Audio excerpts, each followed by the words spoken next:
Gas law हमारा पूरी तरह से खत्म हो गया था और उससे जितना रिलेटेड न्यूमेरिकल्स था वो भी हमने सारा कुछ देख लिया था।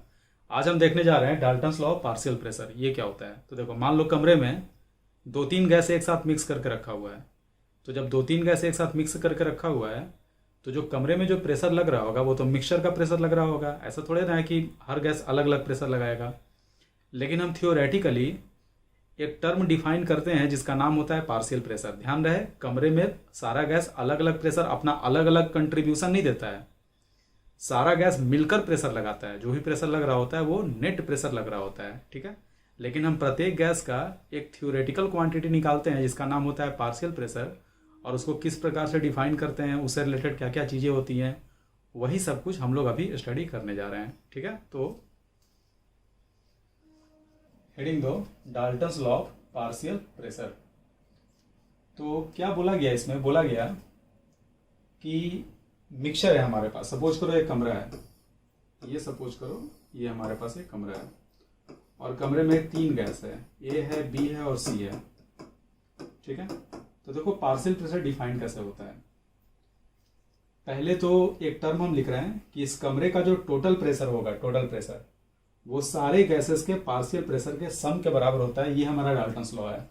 डाल्टन्स लॉ बस ये बोलता है कि ए बी सी का जो भी पार्शियल प्रेशर होगा, पार्शियल प्रेशर क्या होता है अभी तुम्हें नहीं बताया गया है, जो भी होता है partial pressure A B C का जो भी होगा उसको अगर जोड़ दोगे तो इस कमरे का टोटल प्रेशर निकल के चला आएगा। ये डाल्टन्स लॉ है। डाल्टन्स लॉ बताने के बाद हम लोग चाहेंगे पार्शियल प्रेशर को कैसे डिफाइन किया जाता है, ठीक है। तो सबसे पहले लिखो कि according to Dalton's law of partial pressure, ठीक है। Dalton's law of partial pressure के according total pressure of a gas is given by sum of, ठीक है, जोड़ of sum of partial pressure of gases present in the mixture, ठीक है। ये हमारा डाल्टन्स लॉ बस यही का बोलता है। ये बोल रहा है कि इस कमरे में गैस का जो भी प्रेशर होगा, जो भी टोटल प्रेशर होगा, वो इंडिविजुअल गैसेस के पार्शियल प्रेशर के जोड़ के बराबर होगा। कहने का मतलब हम लिख सकते हैं कि टोटल प्रेशर बराबर पार्शियल प्रेशर ऑफ ए जोड़ पार्शियल प्रेशर ऑफ बी जोड़ partial pressure of C. Total pressure को अगर पीटी से रिप्रेजेंट करोगे तो पीटी बराबर आएगा पीए प्लस पीबी प्लस पीसी के बराबर। तो ये हमारा डाल्टन्स लॉ है। इतना नोट करो, उसके बाद आगे बढ़ते हैं।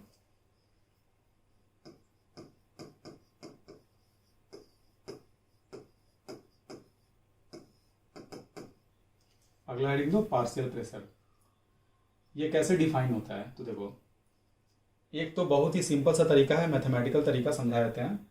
P बराबर एनआरटी हमारा था, तो P बराबर एनआरटी में अगर मान लो एक कमरा है, कमरे में तीन गैस है ए बी और सी, तो P बराबर एनआरटी इक्वेशन में अगर टोटल मोल यूज करोगे तो टोटल प्रेशर आएगा, ए का मोल यूज करोगे तो ए का पार्शियल प्रेशर आएगा, बी का मोल यूज करोगे तो बी का आएगा, सी का यूज करोगे तो सी का आएगा। सिंपल, ठीक है। अगर हमें ए का पार्शियल प्रेशर निकालना है तो आप क्या लिखोगे?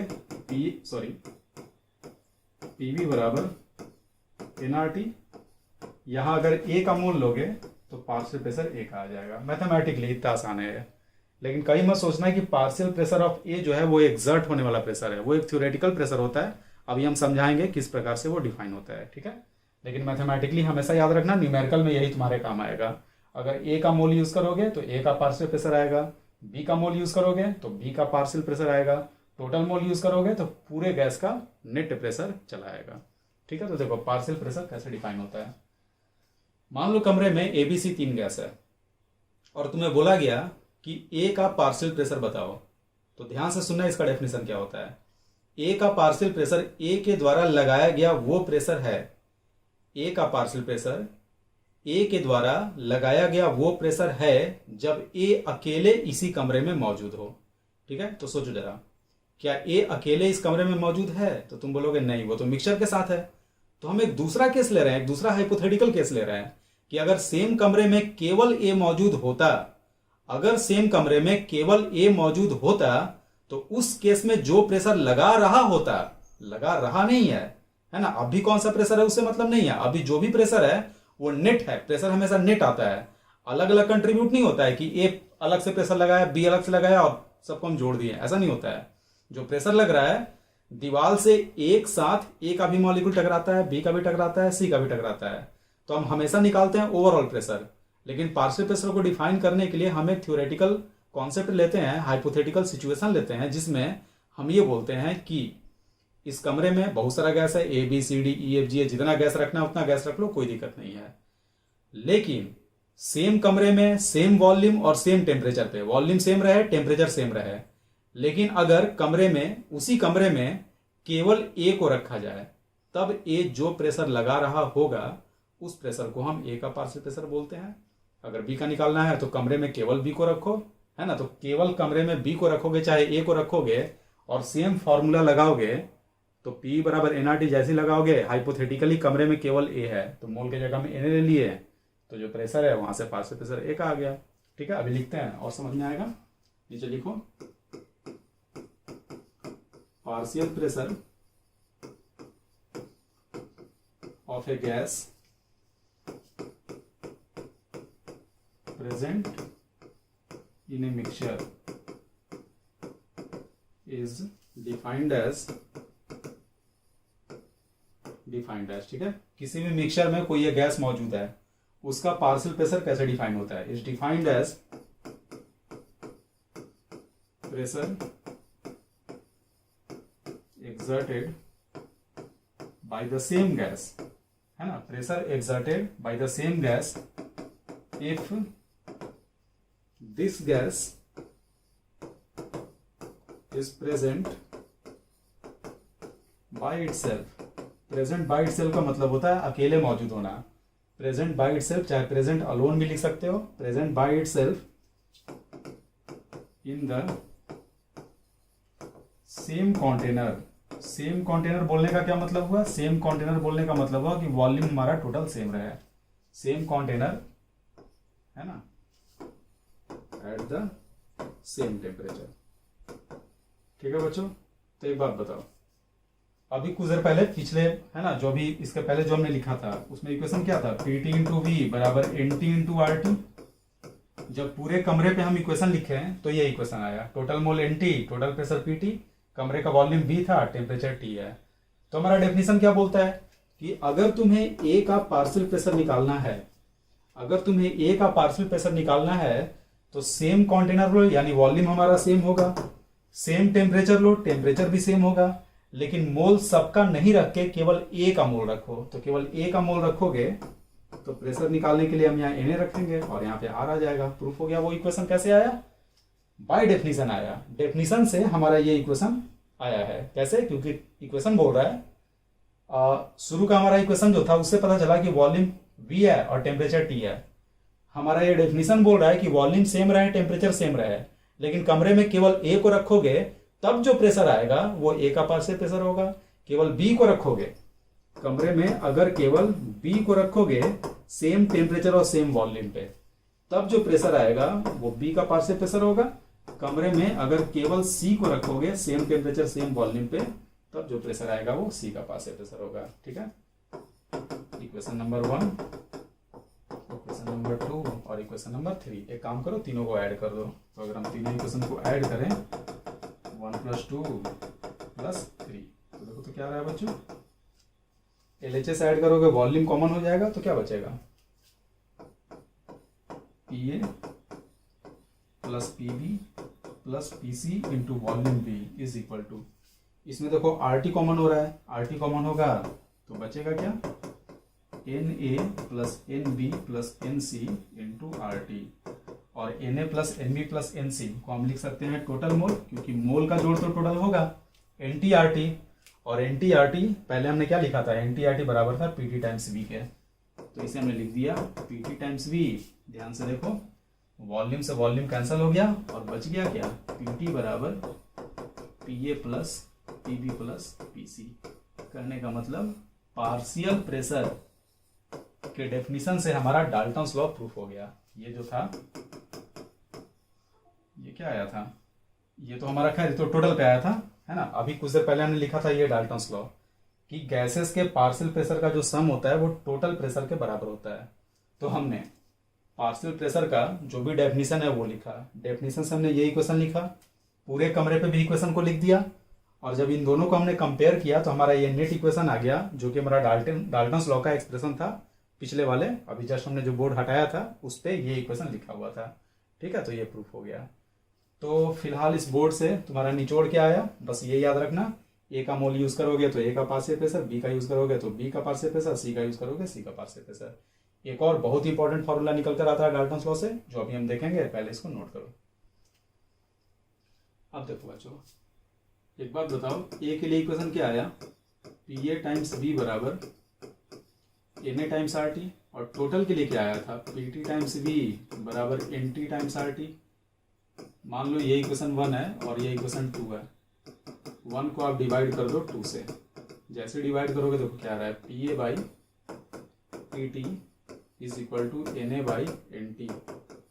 यहाँ से अगर पी ए निकालोगे तो पी ए आएगा N A by N T into P T आएगा। ठीक है, बहुत ज़्यादा इंपॉर्टेंट फॉर्मूला है ये, वेरी वेरी इंपॉर्टेंट, ध्यान से देखो।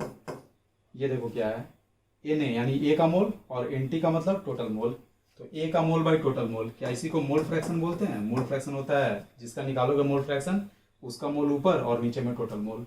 तो अगर आप मोल फ्रैक्शन को टोटल प्रेशर से मल्टीप्लाई कर दो तो जिस गैस का मोल फ्रैक्शन है उस गैस का पार्शियल प्रेशर आ जाएगा। ठीक है, तो ये आगे भी बहुत सारे चैप्टर में इस्तेमाल होगा। टोटल प्रेशर में मोल फ्रैक्शन से गुना करोगे पार्शियल प्रेशर आ जाएगा। ठीक है, हम इसको ऐसे लिख सकते हैं, पार्शियल प्रेशर ऑफ गैस बराबर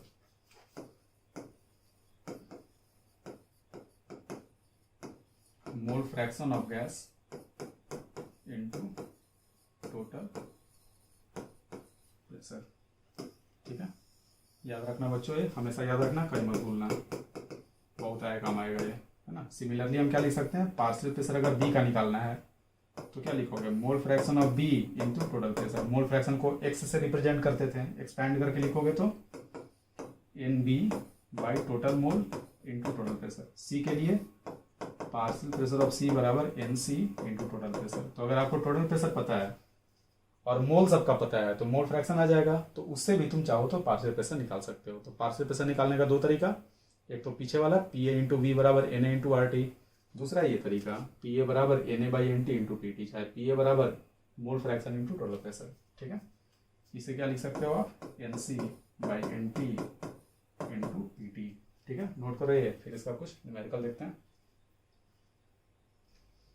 देखो बच्चों, ये सवाल देखा जाए, बोल रहा है कि 2 मोल ए है, 3 मोल बी है, एक कंटेनर में मौजूद है जिसका वॉल्यूम है 8.21 लीटर, 300 केल्विन पे, पार्शियल प्रेशर और टोटल प्रेशर पूछ रहा है। तो हम इसे दोनों तरीके से करेंगे, दो तरीका समझाए हैं। पहला तरीका क्या था, ए का पार्शियल प्रेशर निकालना है, फॉर्मूले से निकालो, पी ए इंटू बी बराबर N A into R T.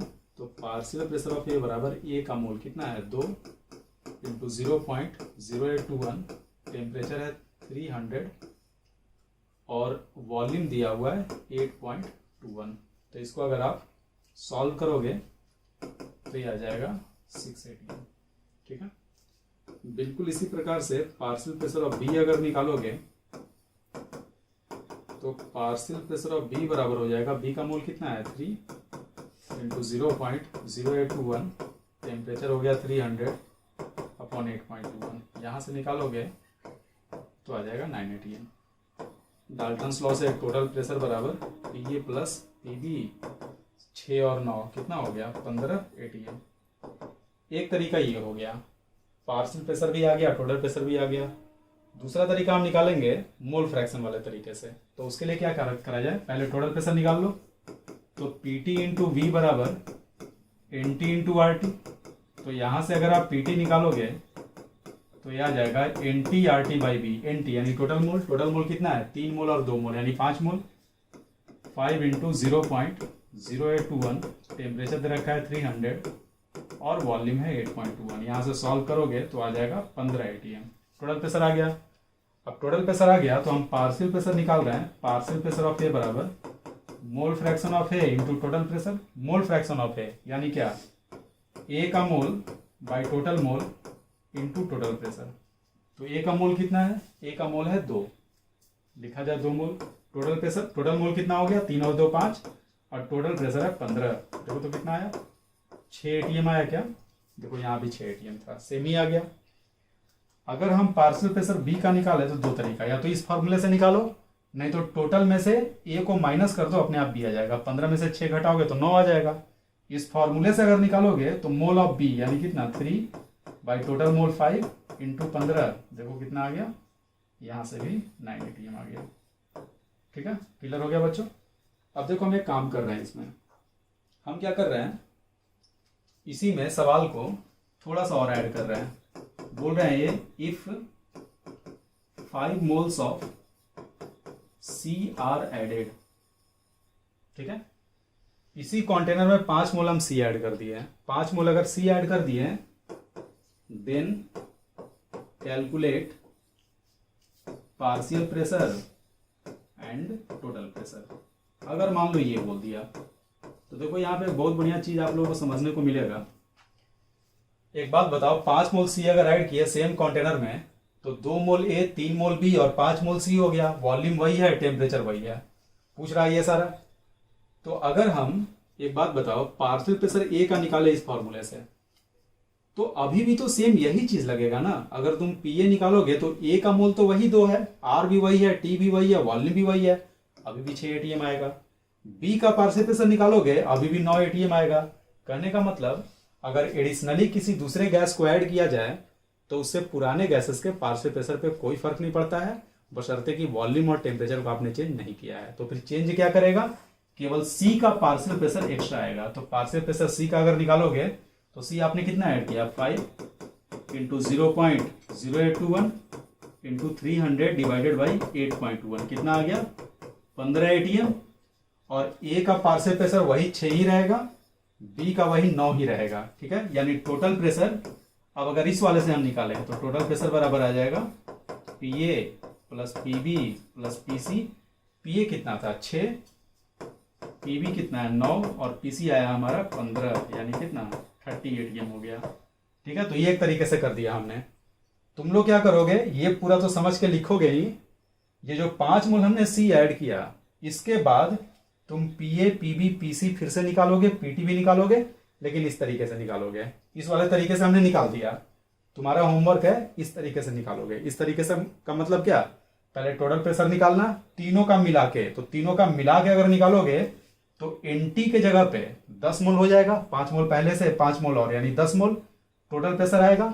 और टोटल प्रेशर लाने के बाद तुम पार्शियल प्रेशर निकालोगे मोल फ्रैक्शन वाले फॉर्मूले से तीनों का, और मैच कराओगे कि सेम आंसर आता है या नहीं आता है। ठीक है, नोट कर लो, बढ़ते हैं आगे। देखो बच्चों, 2 सवाल देखते हैं, बहुत ही आसान। फर्स्ट में करा मिक्सचर ऑफ गैस एट 760 टोर, है ना, गैस है उसका मिक्सचर है, प्रेशर कितना है 760 टोर। तो ये आपका टोटल प्रेशर दे दिया। इसमें बोल रहा है 55% नाइट्रोजन है, 25% ऑक्सीजन, 20% CO2 है। बाई मोल दे दिया, बहुत अच्छी बात है, मोल फ्रैक्शन आ जाएगा। करा पार्शियल प्रेशर बताइए, तो डायरेक्ट फॉर्मूला डिपेंडेंट सवाल है। पार्शियल प्रेशर ऑफ नाइट्रोजन बराबर मोल फ्रैक्शन ऑफ नाइट्रोजन। तो नाइट्रोजन का मोल फ्रैक्शन क्या, नाइट्रोजन का मोल बाई टोटल मोल, और इंटू कर देंगे टोटल प्रेशर नाइट्रोजन का मोल। तो नाइट्रोजन का मोल है 55, कितने में 100 में, तो नीचे 100 आएगा टोटल, और टोटल प्रेशर है 760 आ गया टोर में। बिल्कुल उसी प्रकार से ऑक्सीजन का कितना होगा बताओ, 25/100 इंटू 760 टोर हो गया। और अगर CO2 का निकालना हो तो आ जाएगा 20/100 इंटू 760 टोर। तो देखो बहुत ही काम का ये फॉर्मूला होता है, बहुत आराम से निकल जाता है। ठीक है, अगला और घटिया सवाल है। इसमें कह रहा है कि ऑक्सीजन है और साइक्लोप्रोपेन है। ऑक्सीजन को मान लो हमने ए मान लिया और साइक्लोप्रोपेन को बी मान लिया, और इन दोनों का पार्शियल प्रेशर दिया हुआ है 570 और 170, और बोल रहा है कि मिक्स किया गया तो इनके मोल का रेशियो बताओ। तो जो पार्शियल प्रेशर का रेशियो होता है वही मोल का रेशियो होता है। कैसे, चेक कर लो। Partial pressure of A into B बराबर N A into R T, partial pressure of B into B बराबर N B into R T. अगर दोनों का रेशियो लोगे तो आएगा P A by P B is equal to N A by N B. तो जो पार्शियल प्रेशर का रेशियो है वही मोल का रेशियो है। तो याद रखना, बहुत इंपॉर्टेंट पॉइंट है ये, बार बार ये सब करने की जरूरत नहीं है। पार्शियल प्रेशर का रेशियो ही मोल का रेशियो होगा। तो यहाँ पे आ गया मोल का ratio N A by N B बराबर कितना, 570 बाई 170। यही हमारा आंसर हो गया। जो भी काट वाट करना है वो सब कर लो, कैंसिल करना है तो नोट करो। देखो बच्चों, ये देखा जाए थोड़ा बेटर सवाल है, पढ़ो सवाल अच्छे से। कह रहा है कंटेनर है, उसमें 22.4 लीटर गैस है 1 एटीएम और 0 डिग्री सी पे। तो 22.4 लीटर 1 एटीएम 0 डिग्री सी पे यानी कि 1 मोल गैस है टोटल, है ना। 1 मोल का ही वॉल्यूम 22.4 होता है। अगर निकालना है तो एन बराबर P V by R T करके निकाल सकते हो। प्रेशर है 1 एटीएम, वॉल्यूम है 22.4, आर का वैल्यू 0.02 और टेम्परेचर 0 डिग्री सी यानी 273। यहाँ से आप निकालोगे तो आ गया 1 मोल। ठीक है। आगे बोल रहा है कि जो मिक्सचर है उसमें आर्गन है, ऑक्सीजन है और SO2 है। तो जाहिर सी बात है तीनों का मोल जोड़कर 1 मोल के बराबर आएगा।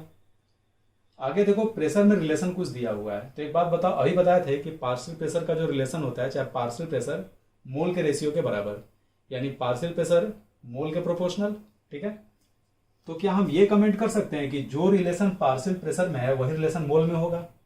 अगर तुमको उस पर डाउट हो रहा है तो एक काम करो, इस पार्शियल प्रेशर को लेफ्ट साइड में ले आओ। तो लेफ्ट में लाओगे तो ऊपर भी पार्शियल प्रेशर, नीचे ही पार्शियल प्रेशर, यानी रेशियो आ गया पार्शियल प्रेशर का। तो उसको तुम रिप्लेस कर सकते हो मोल के रेशियो से, तो सेम चीज मोल के लिए भी बन जाएगा। ठीक है। तो हम एक चालाकी कर रहे हैं। हम क्या कर रहे हैं, देखो यहाँ पे आर्गन का पार्शियल प्रेशर दिया है और हम पता कर लिए कि मोल का भी रिलेशन यही होगा, सेम रिलेशन होगा। तो आर्गन का अगर हम x मोल मान लें, आर्गन का अगर हम x मोल मान लें, तो क्योंकि ऑक्सीजन का पार्शियल प्रेशर आर्गन के पार्शियल प्रेशर का दुगना है तो मोल भी दुगना होगा, यानी ऑक्सीजन का मोल हो जाएगा 2x मोल। और ऑक्सीजन का मोल 2x, आर्गन का x, तो SO2 का मोल कितना होगा? तो SO2 बराबर क्या है, दोनों का जोड़ है, तो दोनों को ऐड करोगे तो आ जाएगा 3x मोल। और इन तीनों का मोल जोड़ दोगे तो बराबर आएगा 1 मोल के। तो यहां से इक्वेशन ले आओ, x plus 2x plus 3x बराबर 1, यानी x बराबर आ गया 1/6। और जैसे x बराबर 1/6 आया, ये तीनों निकल गया। ये हो गया 1/6 मोल, ये हो गया 2/6 मोल और ये हो गया 3/6 मोल। यहां तक हो गया बच्चों। फाइनली बोल रहा है कि बताइए जो गैस मिक्सचर है उसका डेंसिटी क्या होगा। तो सवाल तुम्हारा खत्म हो चुका है। मिक्सचर का डेंसिटी चाहिए, डेंसिटी ऑफ मिक्सचर बराबर, तो क्या लिखोगे आप, total mass by total volume.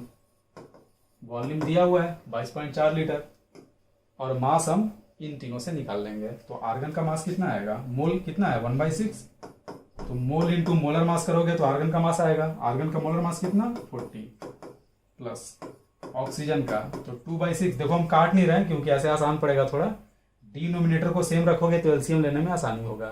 ठीक है। तो ये सब छोटा छोटा ट्रिक होता है जिससे हम कैलकुलेशन को आसान करते हैं।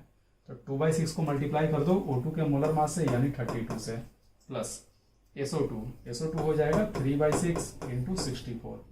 ये सबका मास आ गया किस यूनिट में, ग्राम में, डिवाइडेड बाई 22.4 लीटर, यानी आपका डेंसिटी आ जाएगा ग्राम पर लीटर में। खत्म हो गया। खुद से एक बार इसको ट्राई कर लो, नोट करो। अगला हेडिंग दो बच्चों, अमगट्स लॉ ऑफ पार्शियल वॉल्यूम। बिल्कुल पार्शियल प्रेशर की तरह हम पार्शियल वॉल्यूम को भी डिफाइन करते हैं, लेकिन ये उतना इंपॉर्टेंट नहीं है। इनफैक्ट ये बिल्कुल इंपॉर्टेंट नहीं है, बस बिल्कुल उसी तरह का है, सारा का सारा सेम डिस्कशन जाएगा, बस प्रेशर की जगह वॉल्यूम आ जाएगा। तो अमगट्स लॉ क्या है, ये बोलेगा कि किसी भी मिक्सचर में, अगर मान लो मिक्सचर में फिर से 3 गैस है ABC, तो जो कमरे का टोटल वॉल्यूम होगा वो तीनों गैसेस के पार्शियल वॉल्यूम का जोड़ होगा। ठीक है। तो आप लिख सकते हो, है ना, according to this law total volume of a gaseous mixture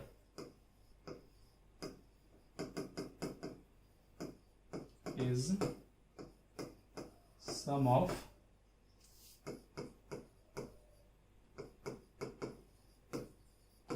partial volume of gases present in it. कहने का मतलब टोटल वॉल्यूम बराबर लिख सकते हो partial pressure of A plus partial pressure of B plus partial pressure of C. ठीक है बच्चों, तो ये अमगट लॉ हो गया। अब पार्शियल वॉल्यूम को डिफाइन कैसे करोगे? तो जैसे तुमने पार्शियल प्रेशर को डिफाइन किया था, तो वहां क्या किए थे, कमरे में सारे गैस को बाहर करके जिसका पार्शियल प्रेशर निकाल रहे थे उसको रखे थे, है ना। लेकिन पार्शियल प्रेशर निकाल रहे थे तो वॉल्यूम और टेम्परेचर वही पुराना वाला था। इसमें क्या है कि पार्शियल वॉल्यूम निकालना है तो प्रेशर और टेम्परेचर पुराना वाला रहेगा। कहने का मतलब मिक्सचर में ए बी सी है, तुमको ए का पार्शियल वॉल्यूम निकालना है तो अकेले ए को रखो इसी कमरे में और प्रेशर पुराना वाला रहना चाहिए, टेम्परेचर भी पुराना वाला रहना चाहिए, तब हमारा ए जो वॉल्यूम ऑक्यूपाई करेगा। यानी कि वॉल्यूम चेंज करना है तो वॉल्यूम चेंज कब करेगा? प्रेशर को मेंटेन करने के लिए वॉल्यूम तुम चेंज करा रहे हो तो कमरे का वॉल जो है ना वो ये सीमेंट का नहीं होगा, रिजिड वॉल नहीं होगा, वो पिस्टन लगा रहना चाहिए ताकि प्रेशर के चेंज होने से पिस्टन ऊपर नीचे जाए और अपने वॉल्यूम को ये चेंज कर सके। कहने का मतलब अभी जो प्रेशर पी है वही प्रेशर पी को मेंटेन करो और बी और सी को बाहर कर दो। तो जैसे बी और सी को बाहर करोगे प्रेशर घट जाएगा, लेकिन हमको पुराना प्रेशर मेंटेन करना है तो हमको क्या करना होगा, पिस्टन को नीचे दबाना होगा। नीचे दबाओगे प्रेशर बढ़ते बढ़ते बढ़ते बढ़ते ओरिजिनल प्रेशर के बराबर हो जाएगा, और जिस क्षण ओरिजिनल प्रेशर के बराबर होगा उस समय जो वॉल्यूम आएगा वही ए का हमारा पार्शियल वॉल्यूम होगा। क्या बोले, फिर से सुनो। अभी जो प्रेशर है, ठीक है, और अभी जो टेम्परेचर है वही प्रेशर टेम्परेचर रहना चाहिए, लेकिन केवल ए मौजूद हो। बी और सी को बाहर कर दो तो केवल ए है और प्रेशर टेम्परेचर मेंटेन है, तो प्रेशर टेम्परेचर को मेंटेन करने के चक्कर में वॉल्यूम चेंज होगा और वॉल्यूम चेंज होकर जितना आएगा उसी को हम बोलेंगे ए का पार्शियल वॉल्यूम। ठीक है, तो लिखा जाए partial volume of a gas present in a mixture is defined as volume occupied by same gas when it is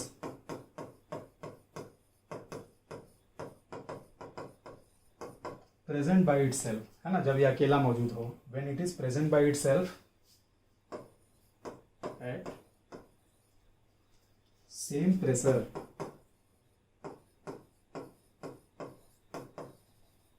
and temperature as before, पहले जितना प्रेशर और टेम्परेचर था उसी प्रेशर टेम्परेचर पे केवल ए मौजूद हो, तब जो प्रेशर एक्सर्ट करेगा उसे हम बोलेंगे, सॉरी, तब जो वॉल्यूम ऑक्यूपाई करेगा उसे हम बोलेंगे पार्शियल वॉल्यूम ए का। कहने का मतलब शुरू में इक्वेशन क्या था हमारा, अगर पूरे पे लगाओगे तो क्या इक्वेशन आएगा, P into V T total volume बराबर total mole into R T, ये पूरे पे लग गया। अब तुम्हें ए का पार्शियल वॉल्यूम चाहिए, ए का पार्शियल वॉल्यूम, तो हमारा डेफिनेशन बोलता है कि टेम्परेचर तुम पुराना वाला रखो, तो रख दिया हमने टेम्परेचर पुराना वाला, प्रेशर भी पुराना वाला रखो, हमने प्रेशर भी पुराना वाला रख दिया, लेकिन मोल केवल ए का रखो, तो हमने यहाँ पे लिखा मोल ऑफ ए। तो यहाँ से जो वॉल्यूम आएगा वो ए का पार्शियल वॉल्यूम होगा। सिमिलरली बी के लिए क्या लिखोगे, P टाइम्स वी बी बराबर एन बी आर टी और P टाइम्स वी सी बराबर एन सी आर टी। ठीक है, लिख दिया हमने यहाँ तक। अब क्या किया जाए, अब एक काम कर रहे हैं, तीनों को ऐड कर दो। तीनों को ऐड करोगे, देखो P P P कॉमन होगा तो क्या आएगा, P ले लिया हमने कॉमन तो आ गया V A plus V B plus V C is equal to, R H S में आर टी कॉमन हुआ, आर टी कॉमन होगा तो आ जाएगा N A plus N B plus N C into R T, और N A plus N B plus N C को आप लिख सकते हो total mole into R T, और total mole into R T को यहां से क्या लिख सकते हो, P टाइम्स वी टी। तो हमने लिख दिया इसको P times V T, P से P कैंसिल हो गया, बचा क्या, वी टी बराबर V A plus V B plus V C, और इस प्रकार से हमारा अमगर्ट्स लॉ जो है वो प्रूफ हो गया। ये हमारा अमगर्ट्स लॉ था, ये प्रूफ हो गया। ठीक है, नोट कर लो इतना।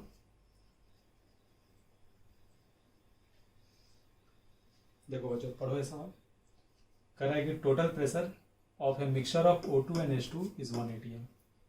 हाइड्रोजन ऑक्सीजन का मिक्सचर है जिसका टोटल प्रेशर 180 m है। मिक्सचर को इग्नाइट करा, इग्नाइट करने का मतलब दोनों का रिएक्शन का शुरुआत हो गया, तो H2 और O2 आपस में रिएक्शन करके H2O बनाएगा, H2 और O2 गैस H2 गैस, दोनों आपस में रिएक्शन करके H2 बनाया। मान लो H2 लिक्विड फेज में बनता है, बैलेंस करोगे बैलेंस हो गया।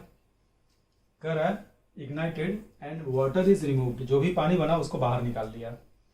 तो कह रहा है कि जो गैस बचा, रिमेनिंग गैस जो था वो प्योर हाइड्रोजन था, यानी ऑक्सीजन खत्म हो गया, ऑक्सीजन लिमिटिंग होगा तभी खत्म हो गया। और जो हाइड्रोजन बचा वो कितना प्रेशर एक्सर्ट कर रहा है, तो वो 0.4 atm का प्रेशर एक्सर्ट कर रहा है। तो बताइए कंपोजिशन ओरिजिनल मिक्सचर का क्या था। सॉल्व करने का दो तरीका, एक आसान तरीका है लेकिन बिना दिमाग वाला तरीका है, दिमाग में कुछ नहीं लगना, उसमें सीधे आंसर आ जाएगा। दूसरा दिमाग लगा के बहुत आराम से इसको कर सकते हो, ठीक है। तो पहले हम बेकार तरीका देखते हैं, बिना दिमाग लगाने वाला। तो टोटल मिक्सचर में टोटल प्रेशर 1 atm है। अभी हमने देखा था कि प्रेशर का रेशियो मोल का रेशियो सेम होता है, तो जो काम हम मोल में किया करते थे वही काम प्रेशर में कर सकते हैं। तो हम क्या कर रहे हैं, सबसे पहले एज्यूम कर लो इनिशियली कि हाइड्रोजन हमारा x atm था और ऑक्सीजन हमारा y atm था। तो जाहिर सी बात है इन दोनों को जोड़कर कितना आएगा, जोड़कर 1 atm आएगा। तो हमारा एक इक्वेशन आ गया, x + y = 1 atm, एक इक्वेशन आ गया। आगे बोल रहा है कि जब रिएक्शन कराया गया तो रिमेनिंग गैस हाइड्रोजन है, हाइड्रोजन बच गया, यानी ऑक्सीजन खत्म होकर 0 हो गया। अगर ऑक्सीजन खत्म होकर 0 हो गया, शुरू में H2 0 था, अगर ऑक्सीजन खत्म होकर 0 हो गया तो ये बच जाएगा। कितना बचेगा बताओ, तो था कितना x माइनस, ठीक है, कोफिशिएंट कितना 2/1 × y, ऐसा लिमिटिंग में बताए थे। यानी कितना बचा बच्चों, x - 2y बचा। और सवाल कह रहा है कि जो हाइड्रोजन बचा है वो एक्सर्ट करता है 0.4 atm का प्रेशर, तो ऑब्वियसली ये वैल्यू जो होगा ये होगा 0.4 के बराबर। तो एक और इक्वेशन आ गया, x - 2y = 0.4, ये हो गया इक्वेशन नंबर 2। 1 में से 2 को माइनस कर दो, x से x कट जाएगा, आ जाएगा 3y बराबर कितना, 1 में से 2 को माइनस किए हो, ठीक है। तो 1 में से 0.4 माइनस हुआ तो ये आ गया 0.6। यहाँ से अगर आप y को निकालोगे तो ये हो जाएगा 0.2। अब ये y का वैल्यू इस इक्वेशन में पुट कर दो तो हमारा x आ जाएगा 0.8, ठीक है। तो देखो प्रेशर आ गया, तो जो प्रेशर का रेशियो है वही मोल का रेशियो है। तो हमें कमेंट कर सकते हैं कि जो मोल ऑफ है ना हाइड्रोजन होगा divided by mole of oxygen जो होगा वो भी यही होगा। तुमने हाइड्रोजन को माना था x, हमारा x आ गया 0.8, तो आप देख सकते हो 0.8/0.2। तो अगर मोल फ्रैक्शन निकालना है, मोल फ्रैक्शन ऑफ हाइड्रोजन बराबर, ठीक है, तो हाइड्रोजन का मोल कितना, ऊपर वाले को हाइड्रोजन का मोल ले लो, नीचे वाले को ऑक्सीजन का। तो 0.8 डिवाइडेड बाय टोटल, टोटल कितना है दोनों को ऐड करो तो 1 ही आ गया। कहने का मतलब कोई कैलकुलेशन नहीं हुआ, ये जो 0.8 था यही हमारा मोल फ्रैक्शन हो गया। उसी प्रकार से ऑक्सीजन का मोल फ्रैक्शन निकालोगे तो आ जाएगा 0.2। तो ये एक तरीका हो गया, इसमें कुछ दिमाग नहीं लगना। x और y हमने माना, पहला इक्वेशन आया, लिमिटिंग को हमने खत्म कर दिया, जो बचा उससे दूसरा इक्वेशन आ गया। लेकिन जो रिजल्ट आया वो प्रेशर में आया, ये प्रेशर में आया है, ये है 0.2 atm, ये है 0.8 atm। लेकिन हमने पढ़ा था कि प्रेशर का रेशियो और मोल का रेशियो सेम होता है, तो जो प्रेशर का रेशियो है वही हमारा मोल का रेशियो हो गया, और मोल के रेशियो से हमने मोल फ्रैक्शन निकाल लिया। एक तरीका ये, ठीक है, इसको नोट करो, फिर हम दूसरा तरीका बताते हैं। देखो बच्चों अब देखते हैं दूसरा तरीका, इसमें थोड़ा दिमाग लगाना होगा तो थोड़ा ध्यान से देखना। हमने रिएक्शन लिख लिया, इनिशियल अलग लिखा, फाइनल अलग लिखा। तो फाइनली क्या है हमारे पास, फाइनली हमारे पास हाइड्रोजन बच गया, कितना बचा 0.4, ये लिख दो 0.4 atm, और ऑक्सीजन 0 है, H2O रिमूव कर दिया, उससे कोई मतलब नहीं है, शुरू में H2O 0 था। अब देखो हम दिमाग क्या लगा रहे हैं, हम ये मान लिए कि प्रोडक्ट में जो ऑक्सीजन गया वो x atm गया, x मोल चाहे x atm गया, अगर मोल में रहता तो x मोल, क्योंकि एटीएम में है तो x atm गया है, यहां तक सही है। तो अगर प्रोडक्ट में ऑक्सीजन का x atm गया तो ऑब्वियसली हाइड्रोजन का 2x गया होगा, क्योंकि इसका 1 इसके 2 से रिएक्शन करता है। तो अगर ये x उधर गया तो इनिशियली ये x होगा, तो हाइड्रोजन इनिशियली कितना होगा 0.4, जो बचा है वो तो होगा ही, साथ साथ 2x और होगा जो प्रोडक्ट में चला गया। बस इतना ही समझना था, ठीक है। तो इनिशियली ये आया, दोनों को जोड़ोगे 0.4 + 2x + x, तो ये बराबर कितने के आएगा 1 atm के। यहाँ से सॉल्व करोगे तो 3x = 0.6, x = 0.2 आ गया, x = 0.2, यानी ऑक्सीजन हो गया 0.2 atm, हाइड्रोजन हो गया कितना 0.2 × 0.2 0.4 है ना, और उसमें 0.4 ऐड कर दोगे तो 0.8 atm। इसके बाद तो पता ही है प्रेशर का रेशियो मोल के रेशियो के बराबर, मोल का रेशियो यही सेम आएगा और जोड़कर दोनों 1 आ रहा है, तो जो हमारा मोल का रेशियो है वहीं से मोल फ्रैक्शन डायरेक्ट आ जाएगा। मोल फ्रैक्शन ऑक्सीजन का मोल फ्रैक्शन 0.2 हो जाएगा और हाइड्रोजन का मोल फ्रैक्शन 0.8 हो जाएगा। ठीक है, डन, नोट कर लो। तो इसी के साथ हमारी आज की क्लास खत्म होती है। आज हमने देखा Dalton's law of partial pressure और अमागर्ट्स लॉ ऑफ पार्शियल वॉल्यूम। ठीक है, अच्छे से क्लास को रिवाइज कर लेना, जितना सवाल कराए हैं उस पर अच्छे से कमांड कर लेना। ठीक है, तो मिलते हैं अगले क्लास में।